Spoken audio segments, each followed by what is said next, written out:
नमस्कार मित्रों, आपके अपने YouTube चैनल अखिल ज्योतिष में आपका स्वागत है।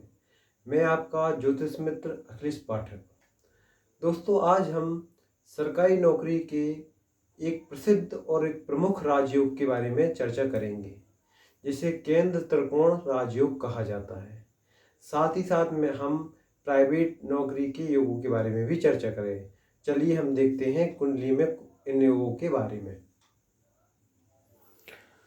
दोस्तों, यह लग्न कुंडली है। पहला घर लग्न का घर होता है, प्रथम घर। हम केंद्र के बारे में देखें तो पहला घर, चौथा घर, सातवां घर और दसम घर, इन चारों घरों को मिला के केंद्र कहा जाता है। इनको केंद्र की श्रेणी में रखा जाता है।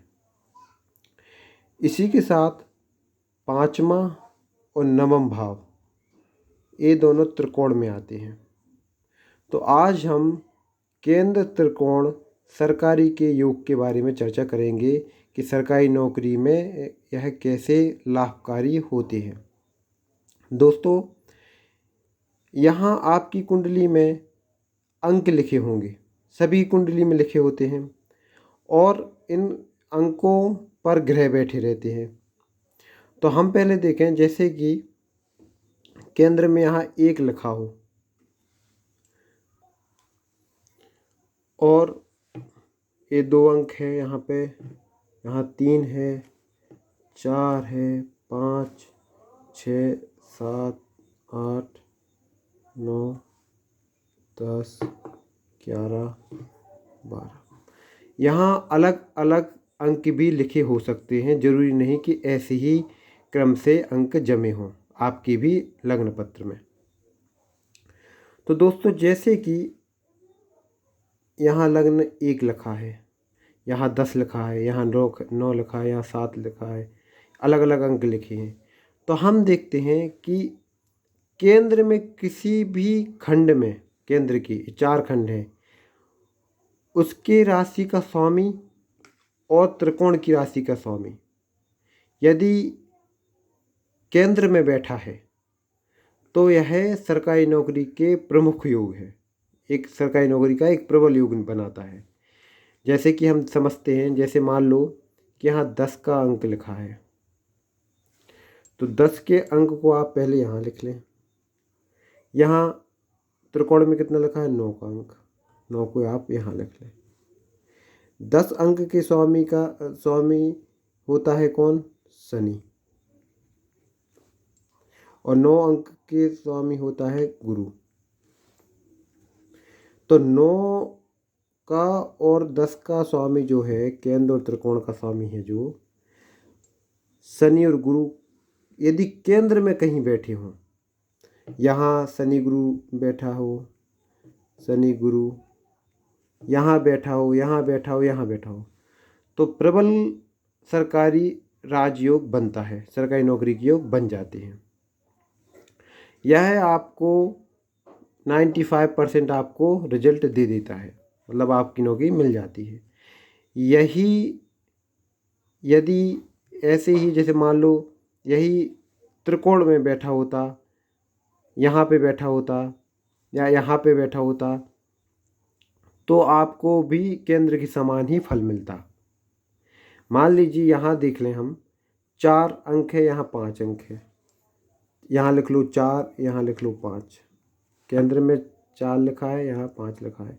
7 को 5 को भी ले सकते हैं, किसी को भी ले सकते हैं, केंद्र और त्रिकोण को लेना है हमें। तो जैसे 4 और 5 को लिख लिया। 4 का स्वामी कौन होता है? इसलिए हम लिस्ट में देख लेते हैं। 4 का स्वामी कौन होता है भाई? चंद्रमा। लिख लो यहाँ चंद्रमा, चंद्र लिख लो। 5 का कौन होता है? सूर्य होता है, यहाँ सूर्य लिख लो। ठीक है। सूर्य और चंद्र यदि त्रिकोण में बैठ जाए, यहाँ सूर्य लिखा हो और यहाँ चंद्र लिख दिया हो, तब भी प्रबल सरकारी नौकरी का योग बन जाता है। इसी के साथ यदि यही केंद्र और त्रिकोण के स्वामी लाभ में बैठ जाएं, ये लाभ का स्थान होता है, लाभेश, लाभ का भाव कहते हैं इसको, लाभ का भाव कहते हैं। यदि यहाँ बैठ जाते हैं, यह चंद्र सूर्य मान लो यहाँ बैठ जाए केंद्र की जगह, तो यह 70% आपको फल कारक होगा। 70%। यदि यही सूर्य चंद्र लाभ में बैठ जाए या यही शनि गुरु लाभ में बैठ जाए तो यही का क्या होगा, 70% रिजल्ट आपको देगा। केंद्र में और त्रिकोण में यह 95% रिजल्ट देता है। वहीं लाभ के क्षेत्र में यह 65 से 70% रिजल्ट देता है।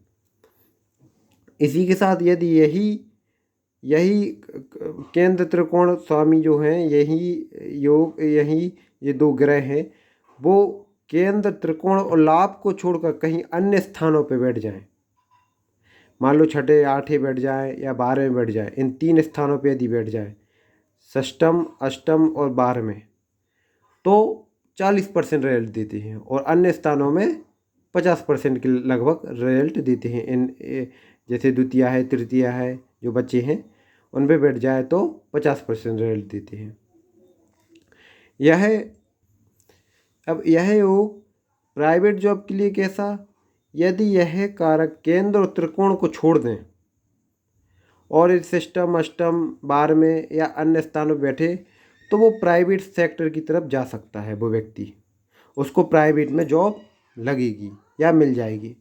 मगर वह केंद्र या त्रिकोण में बैठे तो उसको गवर्नमेंट जॉब मिल जाती है, सरकारी नौकरी मिल जाती है।